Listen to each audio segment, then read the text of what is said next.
Look, it's an old phone. These parts are standard. They'll do the job just fine. Honestly, you should probably just get a new one soon anyway.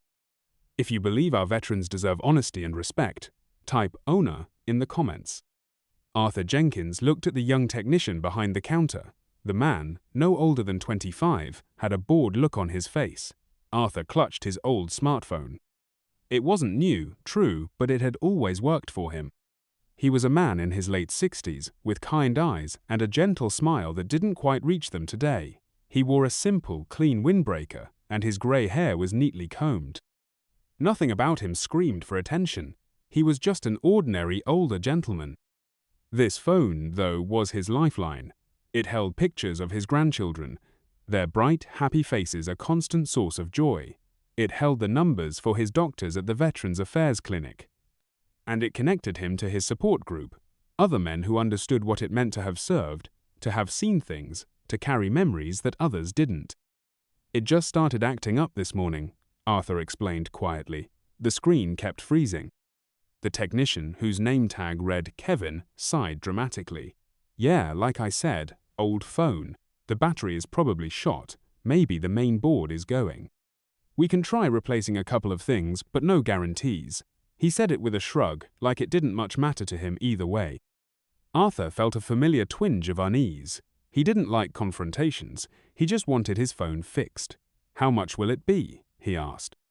Kevin tapped a few keys on his computer. $150 for the parts and labor, and you pay up front. It was a lot of money for Arthur, who lived on a modest pension, but he needed that phone. All right, he said, pulling out his worn wallet. Please, just do your best. Yeah, we'll get it done, Kevin said, taking the phone and Arthur's money. He disappeared into a back room. Arthur sat on a hard plastic chair in the small waiting area. He watched other customers come and go. He worried. He thought about his time in the service, decades ago. He'd faced real dangers then, relied on his wits and his brothers in arms. This felt different, a small, everyday problem, yet it made him feel strangely helpless. He carried a small, almost invisible pin on the inside of his jacket lapel, a unit insignia, something only another veteran might recognize. After about 20 minutes, which felt like an hour to Arthur, Kevin returned. He held Arthur's phone. All set, he announced, a little too cheerfully. Put in new screen components and a fresh battery connector. Should be good as new, for a while anyway. He handed it over. Arthur took it, relief washing over him. Oh, thank you. Thank you very much. He pressed the power button. The screen lit up. It looked fine. Kevin just smirked a little. No problem. Next, he called out, already turning to another customer. He didn't offer a receipt for the specific parts, just the payment. Arthur felt a small knot of gratitude. Maybe he had misjudged the young man. He put the phone carefully in his pocket and walked out of the shop, the bell above the door tinkling softly behind him. He walked down the busy street, heading for the bus stop. He decided to call his daughter, Sarah, to let her know his phone was working again. He'd promised to call her after his VA appointment later that week, and now he could confirm. He pulled out the phone. He pressed her number. Nothing. The screen was black. Utterly, completely black. He pressed the power button. Again. And again. Nothing. His heart sank. It had been working just moments ago in the shop. He'd walked maybe half a block. How long had it been? He glanced at a clock in a bakery window. 4 minutes. 4 minutes since he'd left the repair shop. He felt a cold wave of dismay, then a slow burn of anger. He'd been cheated. That young man hadn't fixed his phone. He'd made it worse. Or perhaps he'd done something dishonest. The casual way Kevin had dismissed him, the insistence on upfront payment, it all felt wrong now. Arthur felt foolish. He felt tired. He was an old soldier, not used to being tricked like this. What could he do? Go back and argue? The thought made him weary. Kevin had already shown he didn't care much. He stood there on the sidewalk, the useless phone heavy in his hand. People bustled past him, lost in their own worlds. He felt very alone. Then he remembered, a small, simple business card tucked into his wallet. It had been given to him at his last Veterans Support Group meeting by Sergeant Major Davies, retired. Davies, a man who still carried an air of command and absolute integrity, ran a small volunteer network to help veterans navigate civilian problems. Call me if you ever hit a rough patch, Arthur. Davies had said, his voice firm but kind. Any kind of rough patch. Arthur fumbled for his wallet. His hands trembled slightly. There it was, the card. He'd have to find a payphone, if those even existed anymore, or ask a shopkeeper to use theirs. He spotted a small cafe across the street. He explained his situation to the kind woman behind the counter, and she let him use the cafe's phone. He dialed the number on the card. Davies, a strong voice answered on the second ring. Sergeant Major Davies, it's Arthur Jenkins, from the support group. Arthur's voice was a little shaky. Arthur, good to hear from you, son. Though you sound a bit troubled, what's going on? Arthur explained everything, calmly and clearly. The old phone, the dismissive technician named Kevin, the $150, the phone dying just 4 minutes after he left the shop. He didn't raise his voice, he just stated the facts. There was a pause on the other end, then Davies spoke, his voice dangerously quiet. That shop, Quick Fix Cellular on Elm Street, you said? Yes, sir, Arthur confirmed. I've heard a whisper or two about them before, nothing solid enough to act on. Until now. Davies' voice firmed up. Arthur, you stay put at that cafe. Don't go back to the shop, I'm on my way. And I'm bringing a friend who knows a thing or two about consumer rights and faulty electronics. Arthur felt a surge of hope.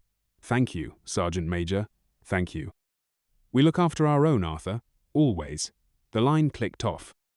Arthur thanked the cafe owner again and ordered a cup of tea, his hands still shaking a little, but this time with a mix of nerves and anticipation. He waited.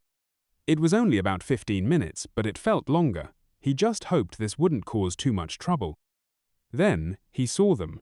A sturdy dark blue car pulled up outside the phone repair shop across the street. Sergeant Major Davies got out of the driver's side. He was a tall, imposing man even in civilian clothes. With him was a woman in a smart business suit, carrying a briefcase. They didn't go into the shop immediately. Davies looked across the street, spotted Arthur in the cafe window, and gave a small, almost imperceptible nod. Then, he and the woman walked purposefully towards the entrance of Quick Fix Cellular.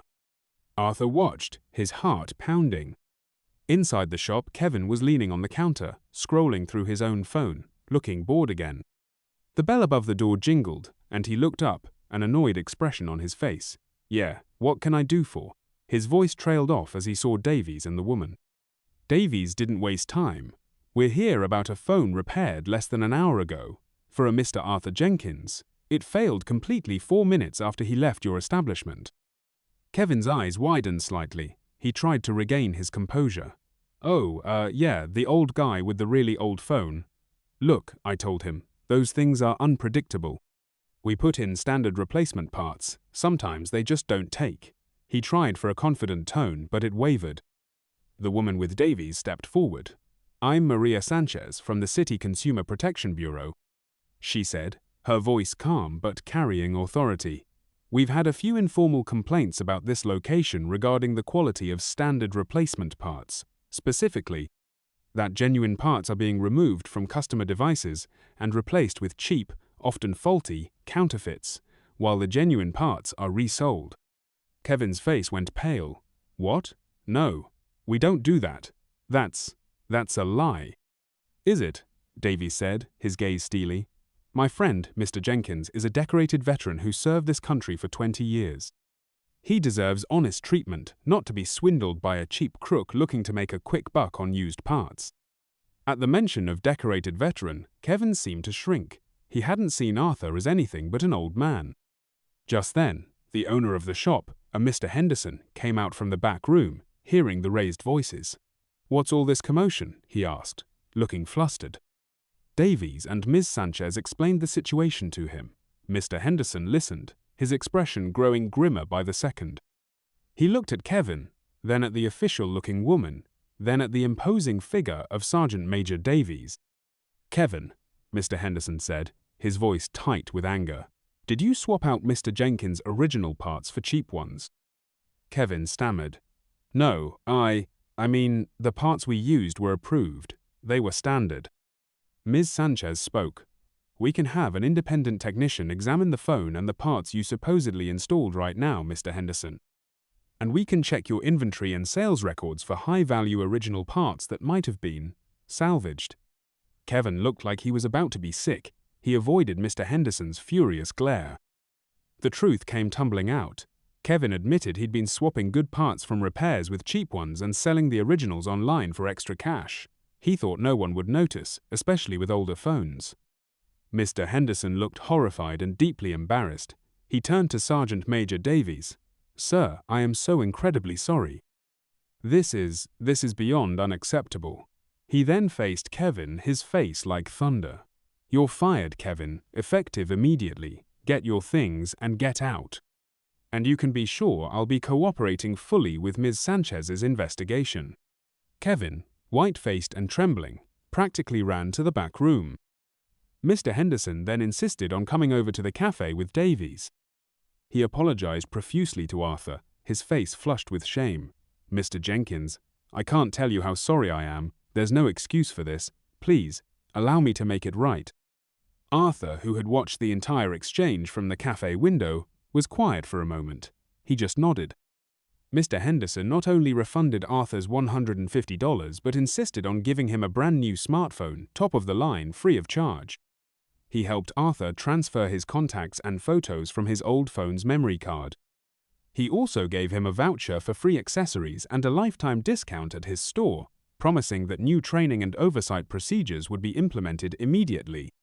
As Arthur was leaving with Sergeant Major Davies, his new phone safely in his pocket, Mr. Henderson said, "Mr. Jenkins, thank you for bringing this to our attention.